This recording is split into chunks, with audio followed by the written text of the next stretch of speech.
निकाह हलाला एक ऐसा शब्द है जिसके बारे में हम सबने सुना तो है, पर इसकी असलियत काफी ज्यादा पेचीदा है। तो आज हम इसी प्रथा की एक-एक परत को खोलेंगे, एक सच्ची कहानी से शुरू करेंगे, फिर इसके धार्मिक पहलुओं को टटोलेंगे और आखिर में भारत में इसकी कानूनी स्थिति क्या है, उसे भी समझेंगे। ये शब्द जुबैदा के हैं और सच कहूं तो बस ये एक लाइन ही इस प्रथा से जुड़ी उस मानवीय पीड़ा को बयां करने के लिए काफी है, जिसे किसी भी बहस से पहले समझना बहुत जरूरी है। तो चलिए सबसे पहले बात करते हैं उत्तर प्रदेश की जुबैदा की। इनकी कहानी इस पूरी प्रथा को एक इंसानी चेहरा देती है। जुबैदा की कहानी ना कई धारणाओं को तोड़ती है। वो कोई आम लड़की नहीं थी, अलीगढ़ की टॉपर थीं।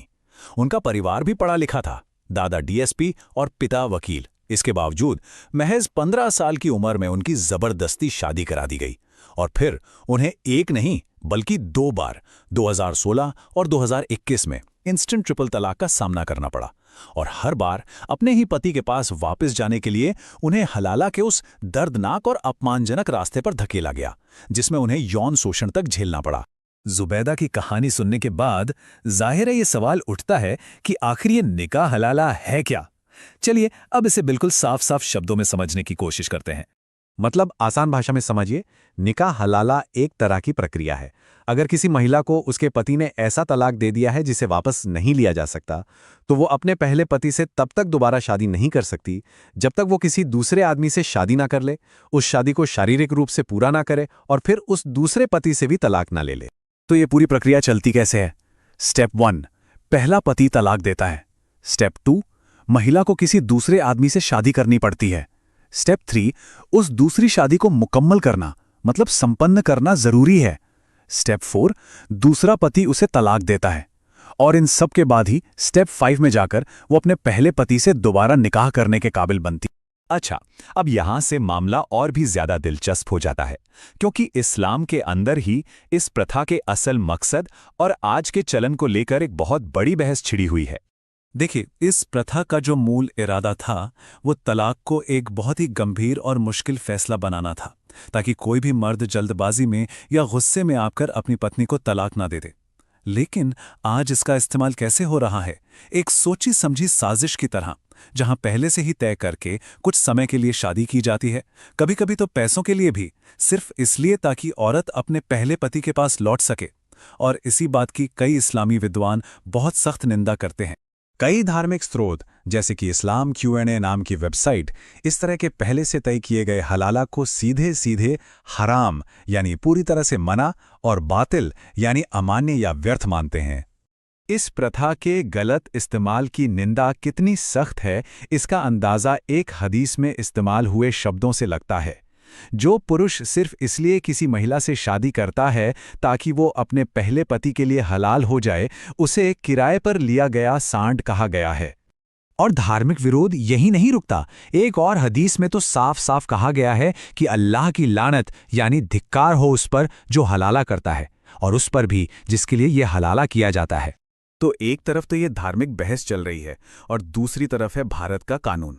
चलिए अब ये समझते हैं कि कानूनी तौर पर यह प्रथा आखिर कहाँ खड़ी है और क्यों इसे लेकर इतनी कन्फ्यूजन या अस्पष्टता है। जरा इस टाइमलाइन पर नजर डालिए। 2016 और 2021 में जुबैदा को इस पूरी प्रक्रिया से गुजरना पड़ा।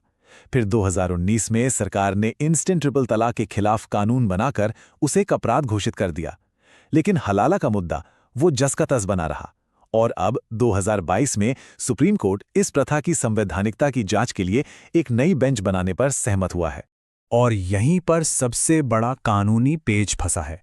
2019 के कानून ने बीमारी की जड़ यानी इंस्टेंट ट्रिपल तलाक को तो अपराध बना दिया, लेकिन उस बीमारी के लक्षण यानी हलाला पर कुछ नहीं कहा।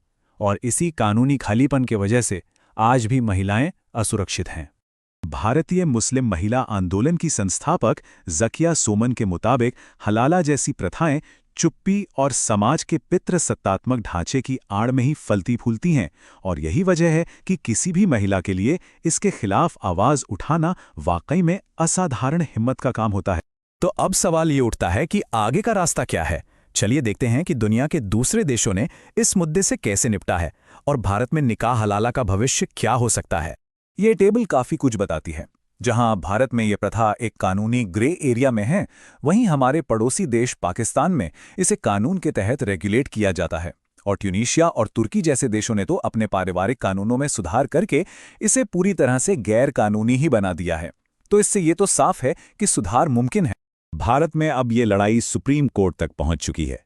याचिकाओं में यही तर्क दिया जा रहा है कि निकाह हलाला संविधान से मिले हमारे मौलिक अधिकारों का उल्लंघन है, जिसमें समानता का अधिकार, भेदभाव के खिलाफ अधिकार और सबसे बढ़कर सम्मान के साथ जीने का अधिकार शामिल है।